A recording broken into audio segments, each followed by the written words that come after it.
I have to ask you to be patient this morning and very attentive because we have the most difficult part of all our work this morning. After that, perhaps the Lord will take pity on us and let us rest. But this morning is not going to be easy, so plan to rest a little this afternoon.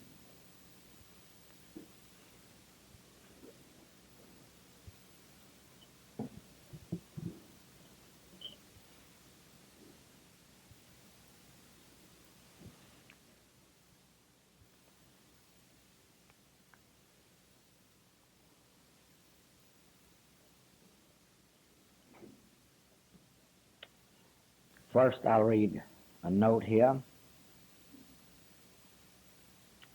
We have seen matter in many forms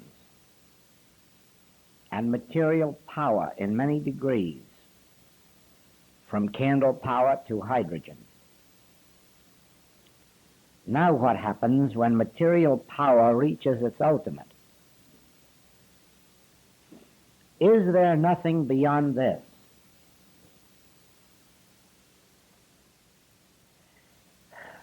One form of matter overcomes another form of matter. One power overcomes another power. Bows and arrows, bullets, machine guns, cannon, atomic bombs, hydrogen bombs.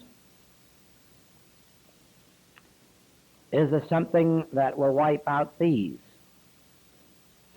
And probably us with it.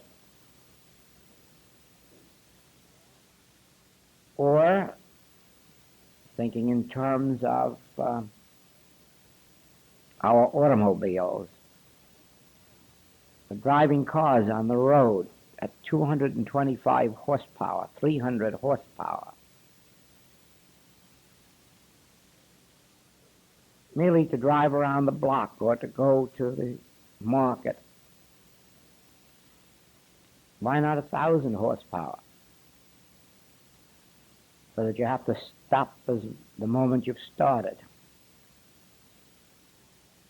Is matter and is material power really to be the end of civilization? Is civilization to be destroyed by the very powers it has created? Or, when we stop thinking in terms of material power, will another form of power evolve that will nullify material power?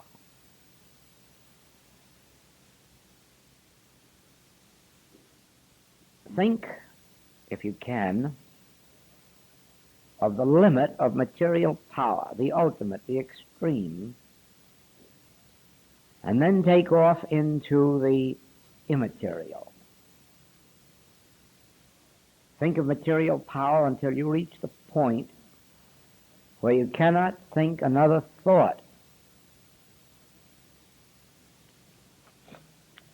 And then when thinking stops, see what happens. This you will observe, first of all, or rather, you will observe the results of this, first of all, in your healing work. If when you are called upon to heal or help anyone, if you will sit down and consciously think all of the right thoughts you can, all of the true thoughts you can, all of the thoughts of truth that you can, and then be honest enough to say to yourself, so what? After I've thought this all out, what do I think has happened to myself or my patient? And if you go to the telephone, you'll find exactly nothing has happened. Sooner or later in this work, every successful practitioner comes to the realization that no matter how much truth they know, it's of absolutely no use when they sit down to do healing work. I have never yet met a really successful practitioner, I mean one busily engaged in the work, who hasn't come to the realization that no matter what they know about truth, there's a limit to what it will do for them, and that limit is reached long before they get to any healing work. Healing work actually takes place only when the practitioner has reached the limit of his knowledge. Sometimes with a deep, deep sense of frustration, and says, my God, I can do nothing in this case. There's nothing that I can think that helps. There's nothing that I know that helps. I keep knowing all that I know, and every day my patient says I'm just the same or worse. I think all the truth that's in the books. I repeat every statement of every teacher who's ever been known to be successful. I don't seem to be getting anywhere. And look how spiritual I am. I don't read the newspapers and I don't eat meat. And nothing happens.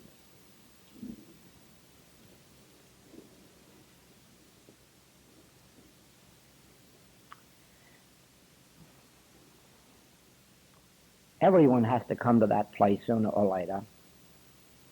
Everyone has to come to the place of realizing that the master was not being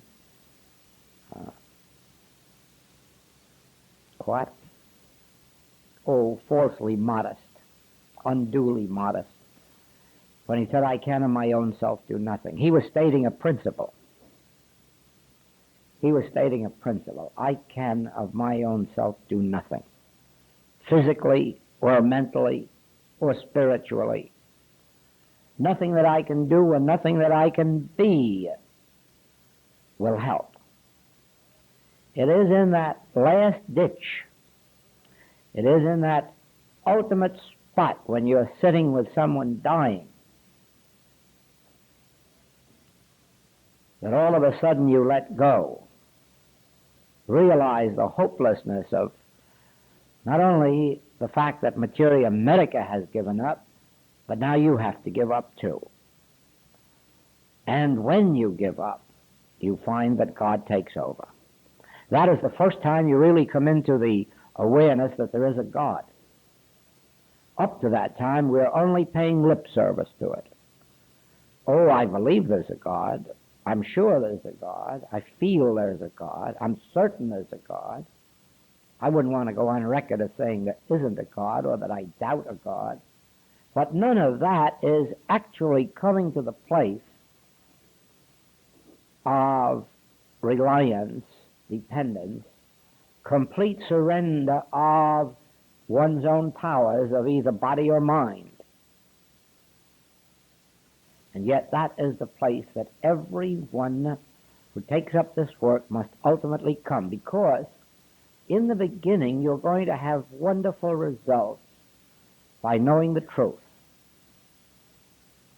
You're going to have wonderful results from living in the books and the recordings and keeping yourself in a high atmosphere until almost self-pride will come in and you'll say, what a fine understanding I must have, or how spiritual I must be. That time comes to everyone. It has to come when you see the wonderful results that are achieved in the beginning.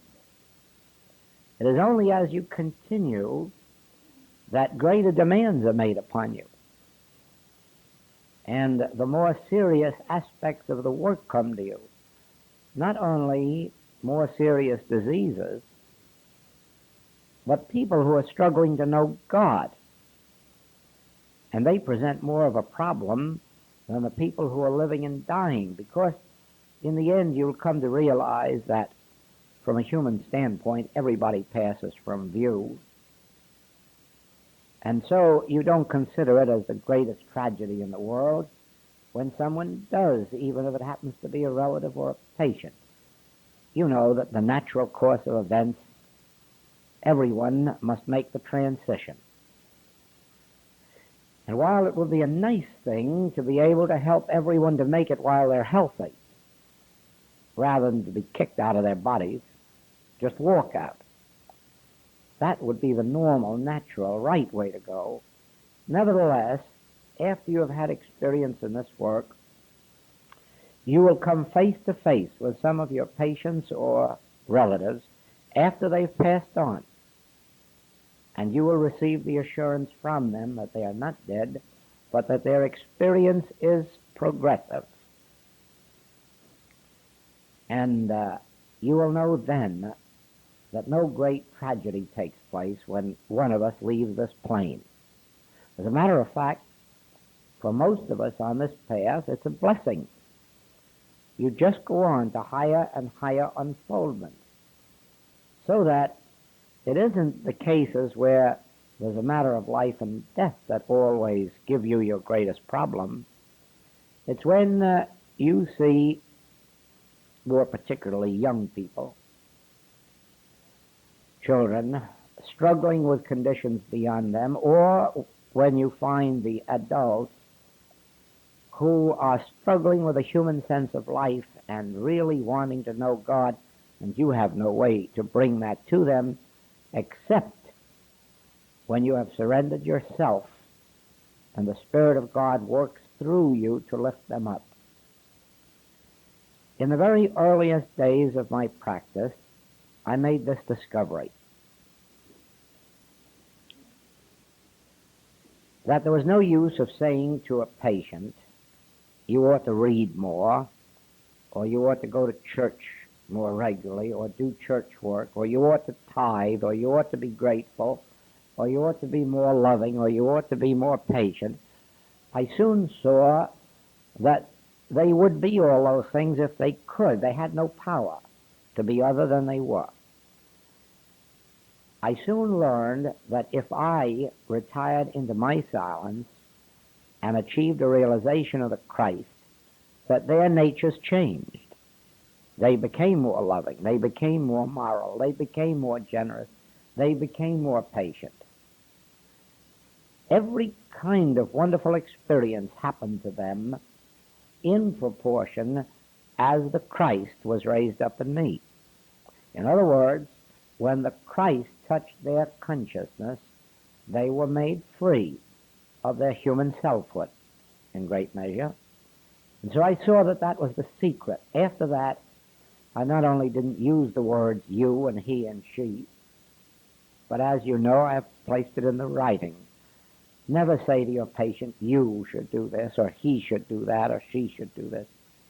Never. Leave your patient alone. Get inside of yourself. If there are any changes to be made in them, let the Christ make it. Now,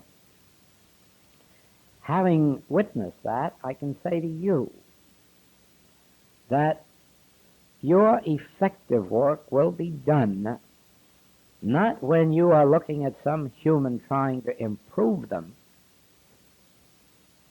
but when you have come to the place where you know they have no power to improve themselves even if they would like to. Only the Christ can change a person's nature. Whatever human nature we have either through a combination of inherited tendencies, environmental tendencies, educated tendencies.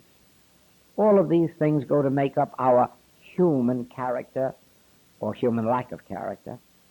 Our human weaknesses and our human strengths are put into us by our ancestry, by our environment, by our educational processes, by the particular age in which we were born and developed.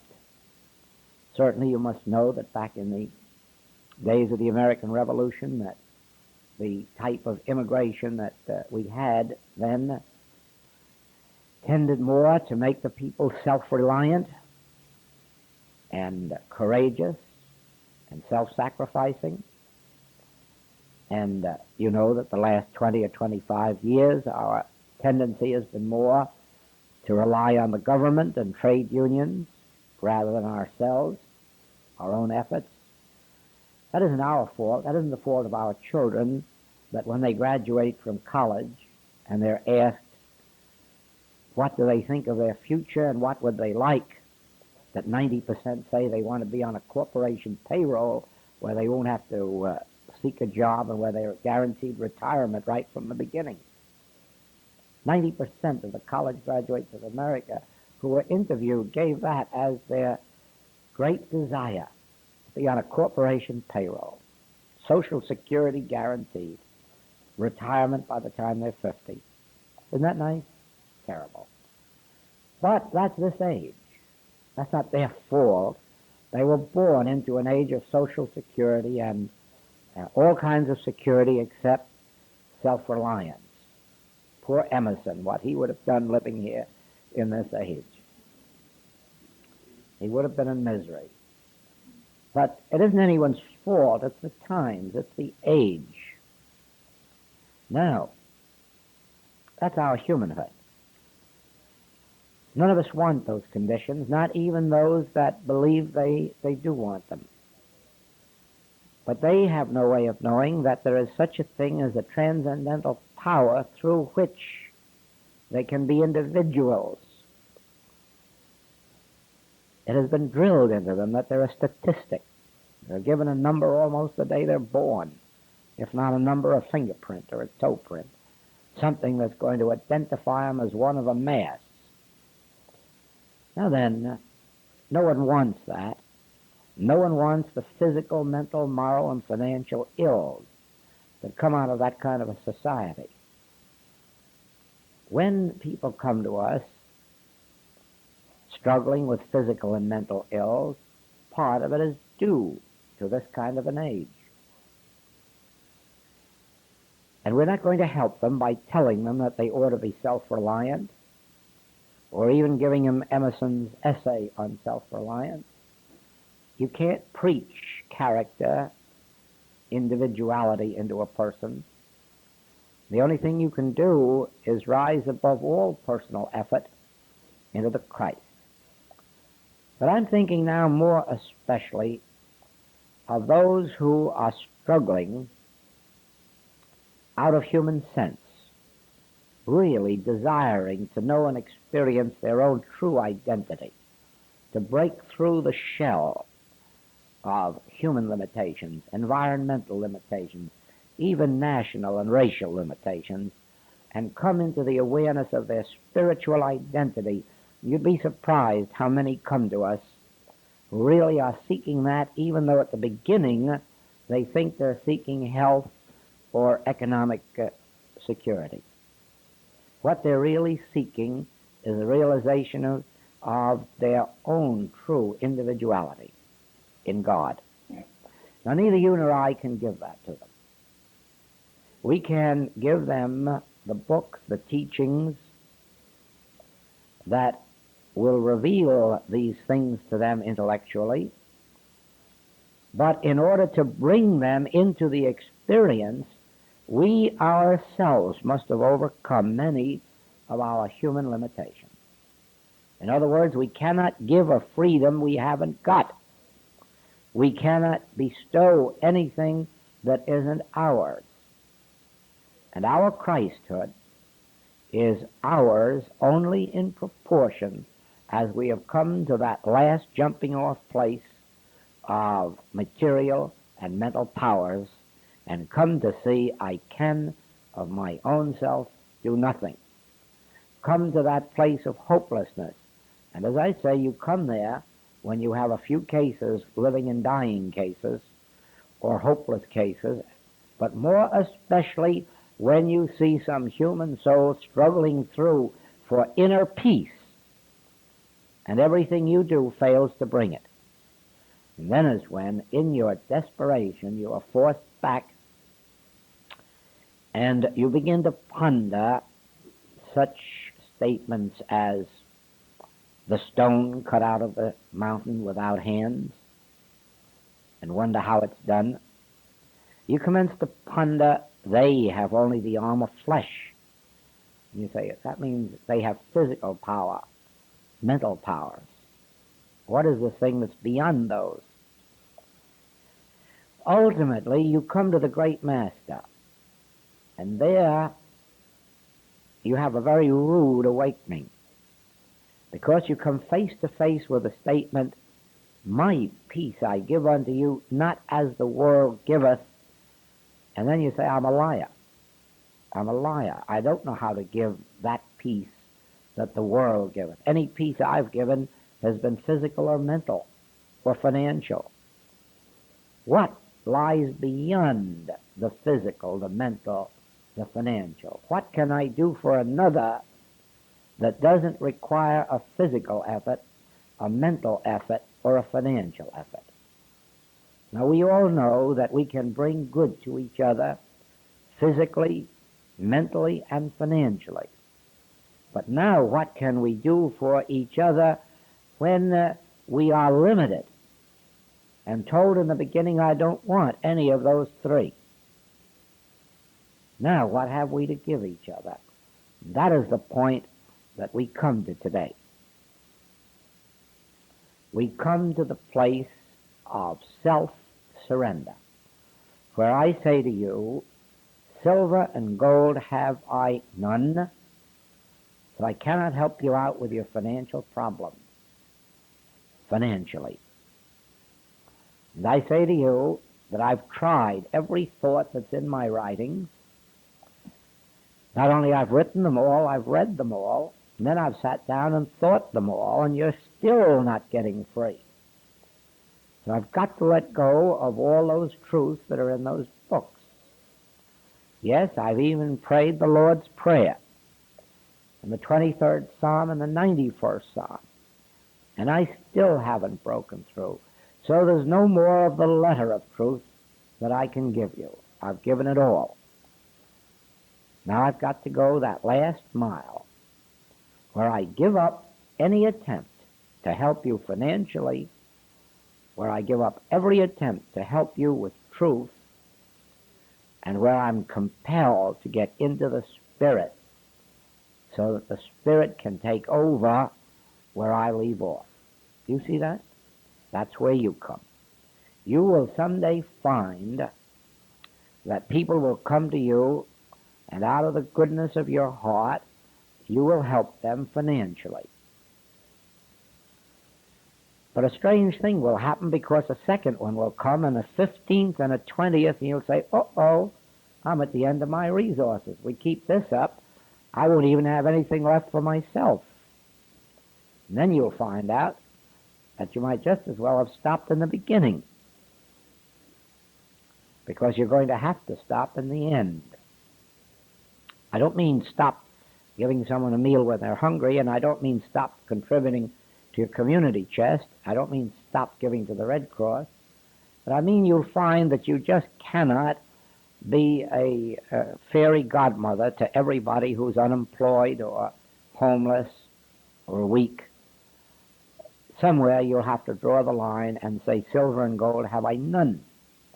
Well, in just the same way, in the beginning, you'll do a lot of good helping people with truth. A lot of good you'll do knowing the truth for them, talking truth to them, helping them with that. But with some of these extreme cases, you'll come face to face with the fact that even this won't do, that you've reached the limit of all that. That is the point where the infinite way takes over.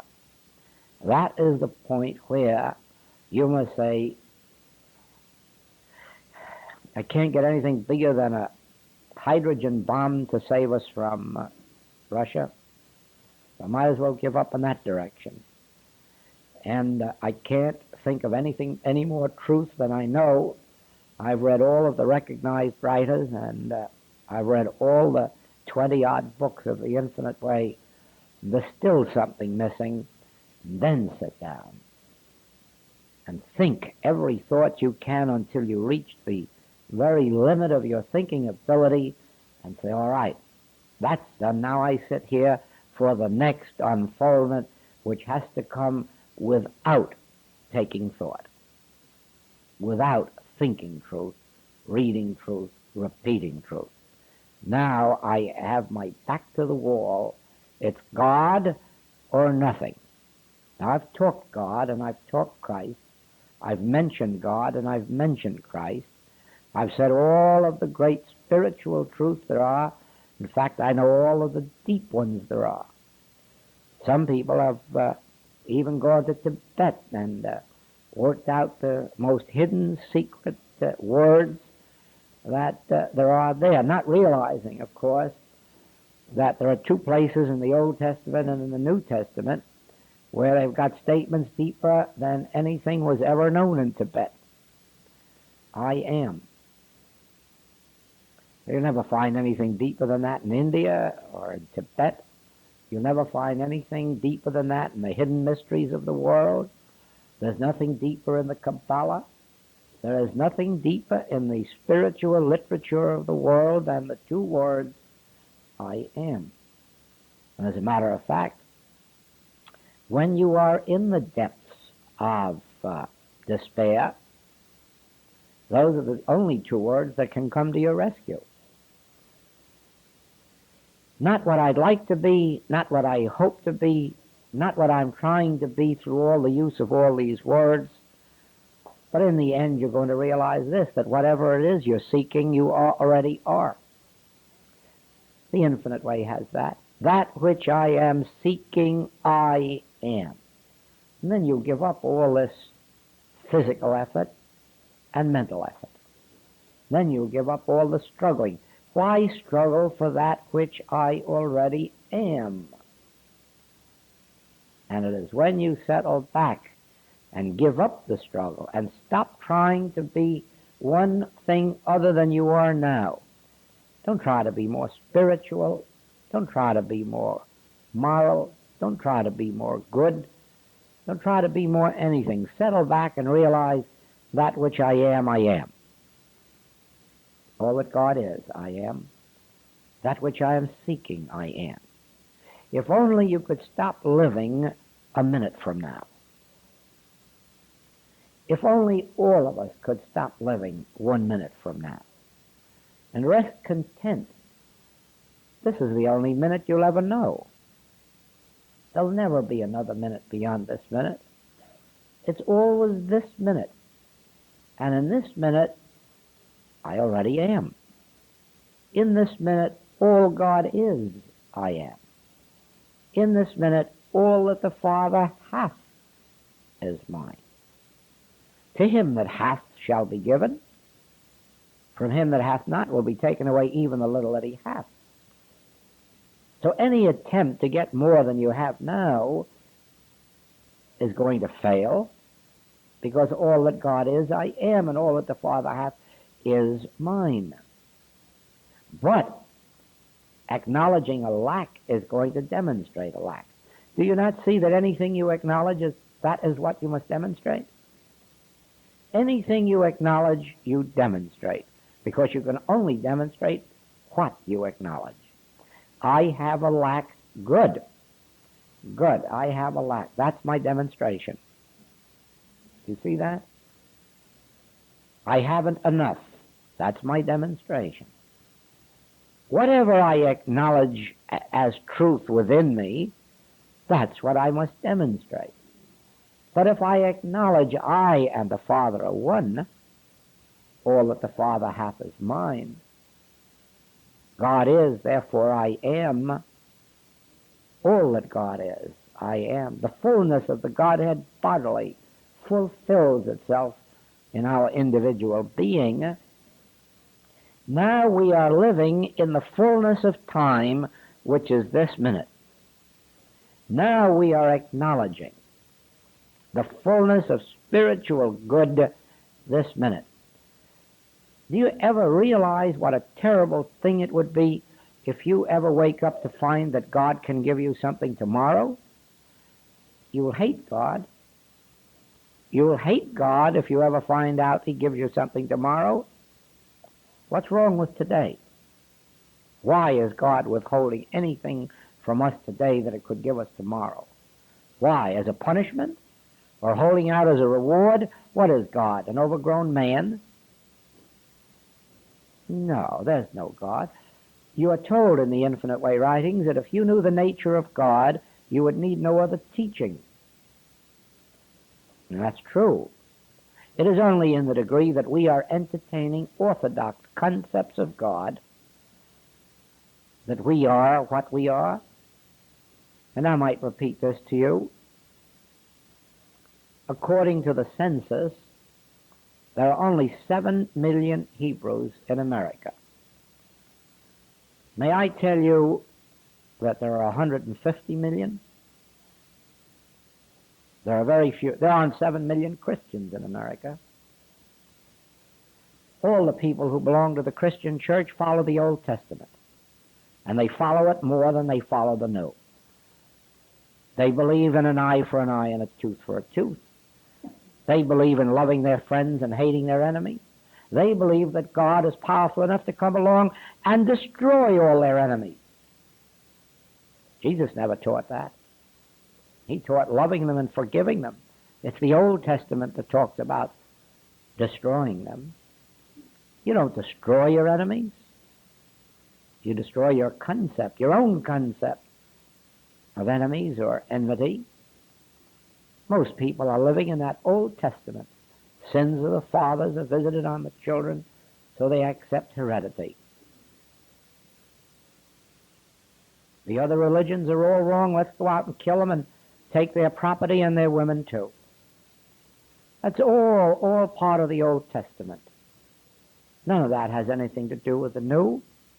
The New Testament is a testament of love, of forgiveness. The New Testament is a testament of being equal in compassion with friend and foe.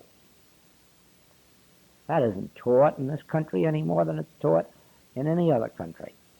Nor is it lived in this country any more than it is in any other country, except by those individuals who can understand a bit of mysticism, who can understand that all of the errors of our so-called enemies are the product of ignorance. They act the way they do because of ignorance and fear. Therefore, you have to say, Father, forgive them. They know not what they do. Now, let us realize this, that in correcting the conditions of the world, which begins with correcting ourselves and those who come to us as patients and students, we may begin by helping them on the human level. If they're hungry, let us give them a meal. If they're naked, let us clothe them. Let us do our little bit in that direction. But let us take the next step of helping them with truth, even though we begin with the letter of truth. And let them be helped as far as they can be helped with the letter of truth until we come to the place where we realize the greatest help is not in the silver or gold that I can give or the good thoughts that I can give, but in the actual demonstration of the Christ. Now, sitting in the presence of severe sin, alcoholism, drug addiction, sitting in the presence of a deadly disease, sitting in the presence of a person in torment because they cannot find their inner spiritual peace, then is the time for rehearsing within yourself the truth that you know, until you finally arrive at the Master statements, my peace I give unto you, but not as the world giveth. I have a meat that the world knows not. Now just think of the depth of that. I have meat the world knows not. The world knows all about the truth in the Bible. The world knows all about the truth in the metaphysical and spiritual books. The world knows all the truth that's ever been known to mankind, but I still have a meat beyond that. Now, what is that? I have a bread that is beyond anything known to human sense. I have a wine that doesn't intoxicate, it inspires. What is that? And ask yourself in that deep meditation, what is the bread of life? What is the wine? What is that meat that the world knows nothing of? I'm of the world, so I know nothing of it. What is this meat that I know nothing of? What is the peace that passeth understanding, that no man can understand? What is a peace that comes to one from no outside source? It doesn't come because we find money in our stocking. It doesn't come because we are all of a sudden given the Medal of Honor. It doesn't come because someone has made us president of a university or of a nation. What is the peace that comes from no external rise, that has no reason? And you get your answer. Every other good that comes to us comes through some outside circumstance or condition or some internal knowledge. But now what is it that doesn't come to us through a piece of literature or a piece of music or a piece of poetry? What is it that does not come to us through a better meal or a better companion? What is it now that can be called my peace? Not as the world gives us, my peace. Then you'll come to the jumping off place. And at first, when that moment strikes you, it will more than likely be as if you were falling through space. You're falling at such a rapid rate that there's no hope for except to come out in China. And you will want to reach out and stop your fall. And some people do. It's a grave mistake. Be satisfied. Fall all the way through to China if you have to.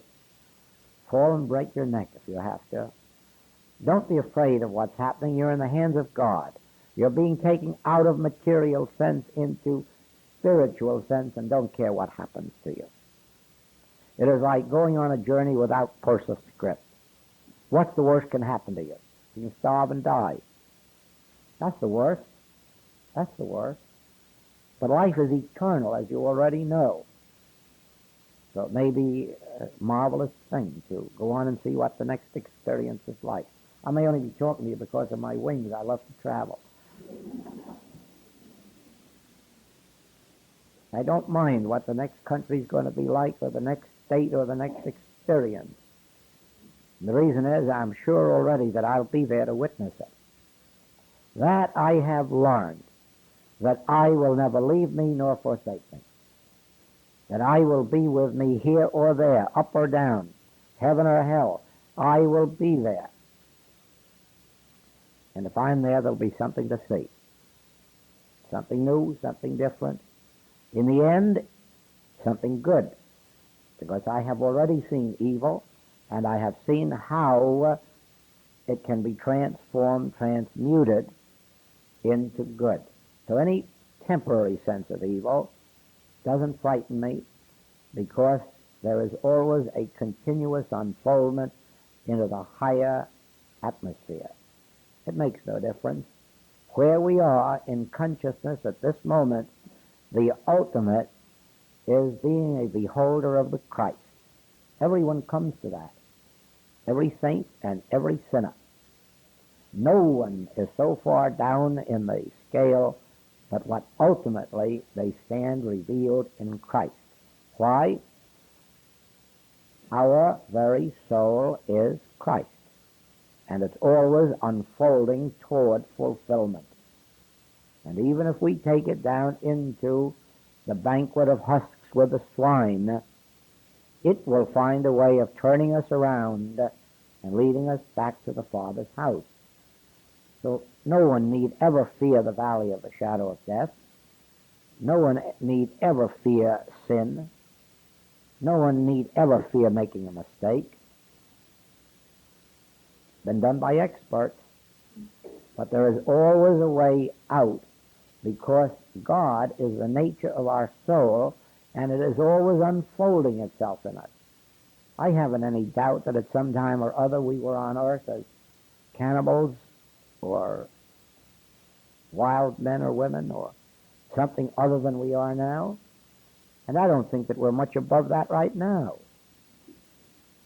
As humans, I hardly, from my observation, would call what we're living in a civilization, where people destroy each other with the most horrible weapons they can find, where every church on earth is fighting with every other church and trying its best to destroy it, defame it. Everyone is doing it. I don't have to call your attention again, do I, to Evanston, Illinois last year? Bishop standing up at the beginning of the conference saying, we have come together because we hope that this conference will iron out differences between the Protestant churches, and then closing the meeting by saying the differences are deeper than when we began the meeting. Or the opening of the same conference in Honolulu in September, with the bishop saying there are two enemies in America, alcoholism and Roman Catholicism. Do you think for a single minute that's civilization? No, that's not civilization. We have a veneer. The minute you scratch a little beneath it, you'll find the tartar. But God is our real identity. Christ is our real selfhood. And it is only a few hundred years, just a few hundred years, since we were all serfs, all slaves, with nobody over us except either a religious tyrant or a king, queen, baron. And then we came to this country and we had some economic barons. No, we have all, it's only a short while since we were all living in ignorance. It's only a few hundred years since we've had a printing press to bring a little enlightenment to the world. So we haven't come far out of civilization, but we're coming to the ultimate of Christhood. We're coming to the ultimate of Christhood because Christ is our true identity, but it has been hidden in these layers of mortality, in these layers of humanhood, and we're shedding them. We're shedding them like the Hindu illustration of the onion. Little skin by skin, almost invisible at first, until we come down to the nothingness that we really are. In our work, we're making rapid progress toward it because we're starting with the acknowledgement that we're nothing, and we're being given a wonderful opportunity to prove it. Since we've accepted healing, we get to the place where we really find we're nothing and have no healing power. And so we're compelled to reach that place of complete no-thingness within our own being, where we are a state of receptivity. Now that's our ultimate being as humans, a state of receptivity. Almost, you may say, a vacuum into which rushes the realization of our true identity, after which we look out and say, not I, not I, not I. Nothing for me. I seek nothing for me. Ask for nothing, pray for nothing, desire nothing, because I already am. I am living. I am about my Father's business. I am cared for. I am. There's nothing more for me. And that I dies. That's the only thing that's ever been in our way, is the word I that needs food and clothing and housing and companionship. And you see what happens in the metaphysical world. Our first teaching is to demonstrate more and more of something for that same I, to perpetuate the I that should be dying. So we get more supply, or we get more companionship, or we get more home. For what? For the I that should be giving itself up and surrendering itself to its spiritual identity, to its spiritual home in God, to its spiritual companionship and communion. Nothing of the earth is taken away from us. It just is supplied to us each day as it is needed, without taking thought for I. Now, as long as I believe that I have a good understanding, whether I'm spiritual or endowed with spiritual power, in that degree I am just as much building up my ego as if I were trying to demonstrate automobiles or houses or yachts. I'm merely trying to build up an ego of selfhood. But in the moment when I lose all sense of desiring to demonstrate anything, in the realization I am, that's the end, that's the ultimate. I am. Where do I go from there? I already am. In this very moment, I am. And then let that truth, that Father, clothe us and feed us in whatever form and whatever way is necessary at the present moment. And it will be a changing way. It won't be static. We won't be fed the same this year as last year. We won't be clothed the same. We won't have the same taste for food. We won't have the same needs or requirements. It all drops away. That all disappears. But there's no asceticism to it. There's no denying ourselves any of the comforts of life. The comforts are provided without taking thought, and should any of them not be around, they're not missed. There's no way of knowing whether this chair is a comfortable one or an uncomfortable one because you don't have any feeling about it. You're looking out from the eyes, not from the body. That is what I mean. Somehow or other, this principle does give us comfort, but it isn't that you have need of them or even an awareness of them. Now,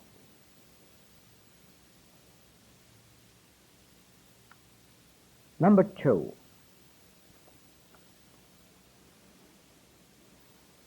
Never attribute good or evil to God. I told you this is a difficult morning. First you have to die yourself, now we're going to kill God.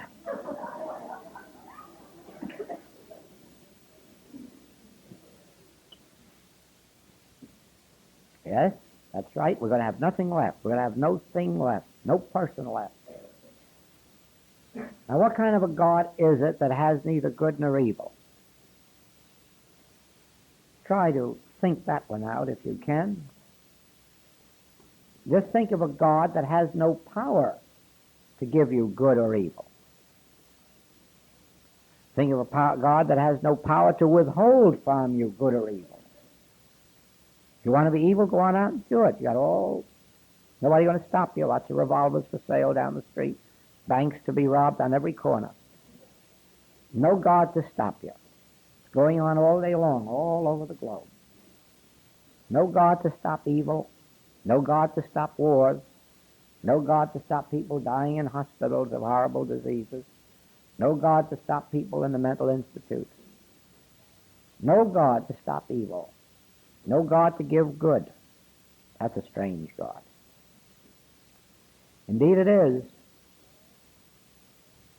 God neither rewards nor punishes.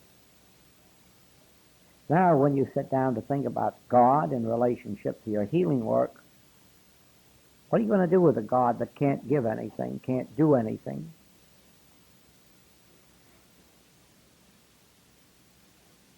God can't give life. God can't give death. God can't withhold life. God can't withhold death. God is spirit and nothing else.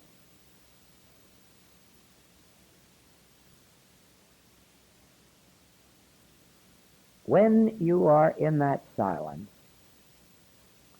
and you come face to face with the realization that there is no use of seeking God for anything, that God can't give and God can't withhold, your first reaction is, but what? But what? But what?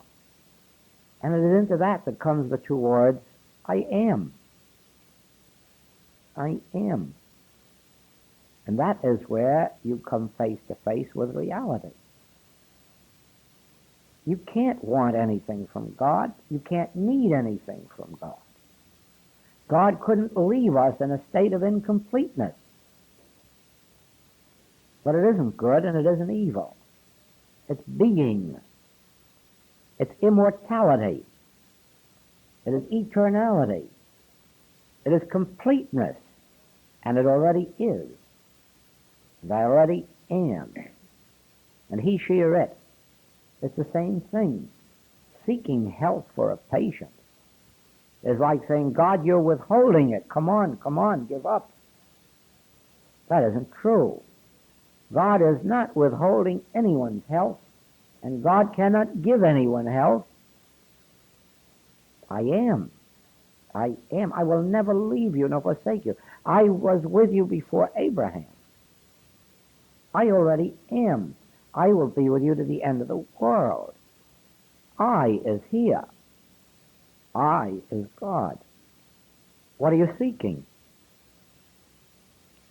What are you seeking? Where are you seeking it? I already is. I already am. That's what you come face to face with when you give up thought. Truth reveals itself when thought stops. Truth reveals itself. Thinking, you can only think about that which you already know or that which is already known. But truth reveals itself out of an infinity of newness, not yesterday's manna, not yesterday's truth. Truth reveals itself in freshness, vitality, power. But usually with the realization, why, I already am. What am I trying to do? Be different in the next minute that I was in the last minute? I already am. Now, that brings us to the most difficult part of our work. Out here, you are confronted with appearances of evil, and your natural instinct is to want to see them good. And in the spiritual life, you've got to stop it. You cannot desire to exchange evil for good. You have got to deny the evil and the good, so that you look right down the middle to the spirit. Neither evil nor good, but spirit. Neither this nor that, but spirit. You see, my kingdom is not of this world. So if you can turn a bad heart into a good one, you're still in this world. If you could get rid of an ulcer, you're still in this world. If you could have a good digestive system instead of a bad one, you're still in this world. But the spiritual kingdom is not of this world, nor is it made up of good or of evil. It's made up of eternality and immortality and light and life. So that when you sit down in your healing work, you have to discipline yourself. Not this and not this. I don't want to see a change from this to that. 104 fever, 102 fever, they're the same thing. 99 and 2/5, same thing. One becomes the other today and the other becomes another tomorrow. That isn't it. My kingdom is not of this world. Our healing work is not changing fever to a normal temperature. Our work is not moving lumps. Our work is not changing physicality. Our work is realizing Christhood. The realization of Christ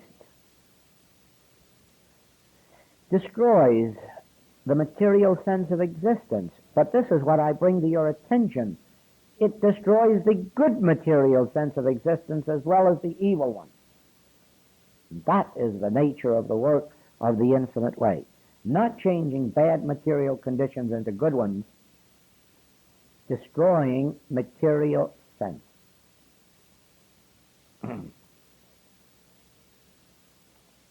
Hasn't every war come to an end throughout all time? And we had peace? then another war. Peace was only an interval between wars.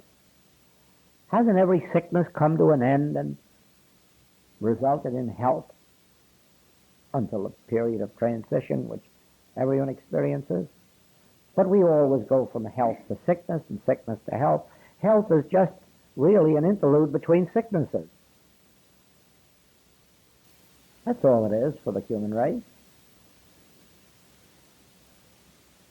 Now then, that isn't our goal to be doctors. That isn't our goal to patch up people's bodies or pocketbooks. This is not saying that there's anything wrong about that. There are different ministries. I'm talking about the infinite way, which is the ultimate. The infinite way is not a healing process. The infinite way is a revelation of Christ, or if you like, a revelation of Christhood, or a revelation of spiritual identity. Now do you see why that just taking thought isn't enough? Why thinking right thoughts isn't enough? Why turning your lack into a temporary abundance isn't enough? Why turning your immediate sicknesses into health isn't enough? No, it doesn't go far enough. Our work is the attainment of Christ realization, in which material sense is destroyed. Now, when you sit down to do your healing work, instead of thinking of a sick patient whom you want to make well, a sick body that you wish to change into health, sit down and realize Christ. Sit down and brush aside the temptations on both sides to think good and to think evil, and keep yourself in line with spiritual realization. Even when the thought of good health comes up, say, what of it? What of it? It isn't good health I'm trying to demonstrate. It isn't good materiality I'm trying to demonstrate. It's trying to demonstrate Christ. I'm trying to realize spiritual identity, spiritual selfhood, the reality of things. Do you see that? That is where we come in. Oh, we're going to just have to build new tapes if they keep running out on us like that.